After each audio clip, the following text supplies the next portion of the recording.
Sino nga ba ang isang emperor bago hirangin bilang emperor etong si Shanks? We all know na pagtapos ngang mapuntahan ni Goldie Roger ang Laugh-Tale at hirangin bilang Pirate King, ang mga emperor nga this time sa New World sila Whitebeard, Kaido at Big Mom. Yes guys, tatlo pa nga lang silang kinukumpirma. Pero ang malaking tanong dito sino yung ikaapat na emperor sa mga panahon na to? Bali ngayong araw nga na to ito yung pag-uusapan natin. Susubukan nga nating alamin sa video na to kung sino nga ba ang original na ikaapat na emperor pagtapos hirangin bilang Pirate King etong si Goldie Roger. Bali ginawa ko nga itong topic na to since na-inspire nga tayo sa pagpapakilala sa atin ng dalawang bagong emperor na sila Buggy at Luffy. Kaya naman kung malinaw na ang lahat game umpisahan na natin itong topic natin.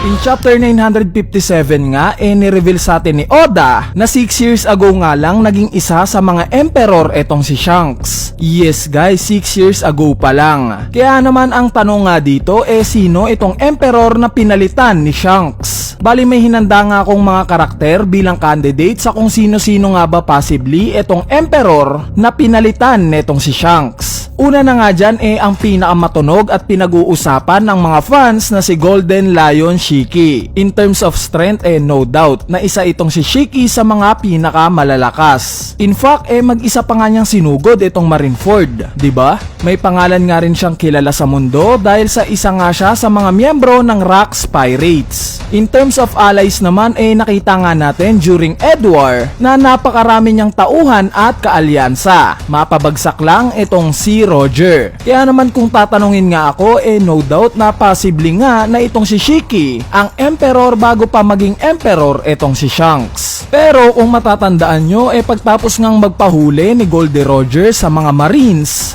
tapos na yung Edward sa mga panahon na to. Kaya naman technically wala nang pirate crew itong si Shiki at wala na rin siyang alyansa since napabagsak na nga yung lahat ng Roger Pirates. At isa pa hindi nga matagumpay na nanalo si Shiki laban kila Garp at Sengoku. In fact nakulong pa nga siya sa level 6 prison ng Impel Down. Yes, na-manage ngang makawala ni Shiki dito. Ang kapalit pa nga ng pagtakas niya yung dalawa niyang paa at binte. Kaya nga kung makikita nyo dalawang espada na ngayon itong mga paa niya. Kaya naman kung sakali nga at nakabangon nga ulit itong si Shiki pagtapos niyang makalaya sa Impel Down at nagawa nga niyang makagain ulit ng maraming alyansa sa tingin ko na possibly na siya nga ang naging emperor bago maging emperor etong si Shanks. Malay natin, itong pagkawala pa nga ni Shiki ngayon si Shanks pa pala ang may dahilan, diba? Bali lilinawin ko lang guys na yung nangyari ngang backstory ni Shiki sa movie na Strong World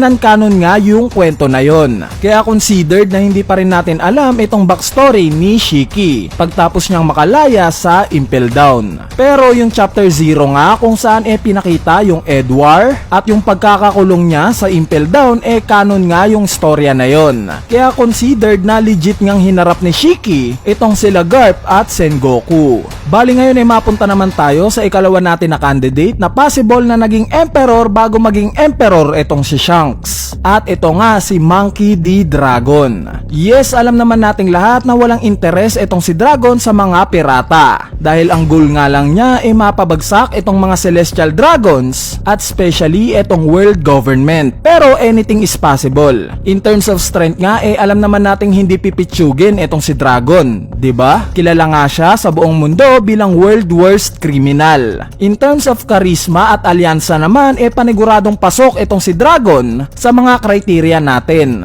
Since anak nga siya ng pinakasikat na Marines na si Monkey D. Garp at meron din siyang mga miyembro ng revolutionary armies niya na talagang hindi rin papahuli in terms of strength. Malay natin. At some point naging isa sa mga emperor itong si Dragon. Pero dahil nga sa nakikita niyang katiwalian at paghihirap ng mga tao sa kamay ng world government doon pa lang niya napagpasyahan na mas mag-focus na lang na pabagsakin itong world government at bumuo ng revolutionary army. Bale, ang sumunod na candidate naman natin na posibleng naging emperor bago itong si Shanks itong sila Silvers Rayleigh at Scupper Gaban. Yes, alam ko naman na pagtapos sumuko na itong si Roger sa mga Marines nabuwag na itong Roger Pirates. Pero base nga sa lakas ng dalawang to panigurado na kaya nilang pangunahan at bumuo ng sari-sarili nilang pirate crew. Itong si Rayleigh nga undeniable na talagang malakas ito. In fact kahit nga may edad na siya sinabayan pa rin niya itong admiral na si Admiral Kizaru. Itong si Scupper Gaban naman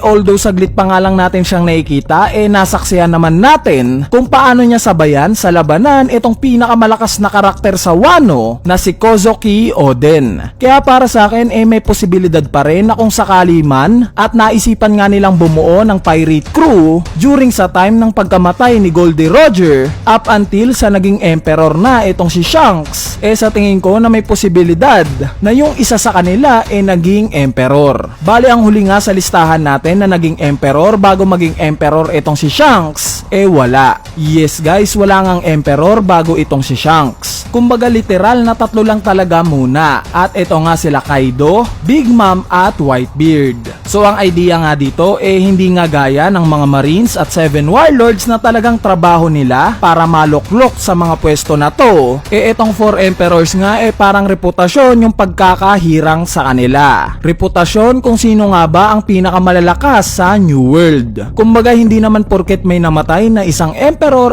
kailangan na kagad yun palitan. Dahil gaya nga ng sinabi ko sa isa sa mga videos natin, itong si Blackbeard nga hindi naman porket napatay niya itong si Whitebeard siya na kagad ang papalit dito bilang emperor. Bali, lumipas nga muna ang isang taon bago siya naging emperor dahil may teritoryo at malawak na koneksyon na nga siya sa mga oras na to. In short itong mga emperor sa New World parang sumulpot na lang itong term na to simula nung namatay itong si Roger. Dahil nga sa patay na itong kinukonsider na pinakamalakas na pirata malamang na merong gustong sumunod sa kung ano yung narating niya. Kaya naman sa mga oras nga na to itong sila Whitebeard, Kaido at Big Mom nga lang ang considered na mga pinakamalalakas. May mga teritoryong nasasakupan at may alyansa na capable na sumunod kay Roger. Kaya siguro sila tinanghal na mga emperor. Kumbaga sabihin na natin na similar yung analogy neto sa 11 supernovas. During nga sa old era wala namang 11 supernovas, di ba? Yes, meron ngang super rookies gaya nila Cavendish at Portgas the Ace. Pero wala ngang exactly na 11 supernovas. Hinira nga lang itong 11 supernovas dahil sa gulo na ginawa nila sa Sabodi Archipelago. At dahil na rin sa meron nga silang 100 billion belly na bounty bago pumasok sa New World. Nagigets nyo ba? In short wala talagang mga emperor bago mamatay itong si Roger. Nagkaroon nga lang ng mga emperor dahil sa meron ngang malalakas na individual sa New World na possible na sumunod sa mga yapak na itong si Roger na maging hari ng mga pirata. Anyway, ayan na nga sa tingin ko ang mga posibilidad sa kung sino nga ba ang pinalitan na itong si Shanks sa pagiging emperor 6 years ago. Bali, may naiisip ba kayong karakter na posibleng naging emperor noon? Kung meron, wag na kayong mahiyang i-comment yan sa ating comment section sa ibaba para mapag-usapan natin yan. So yun lang, peace!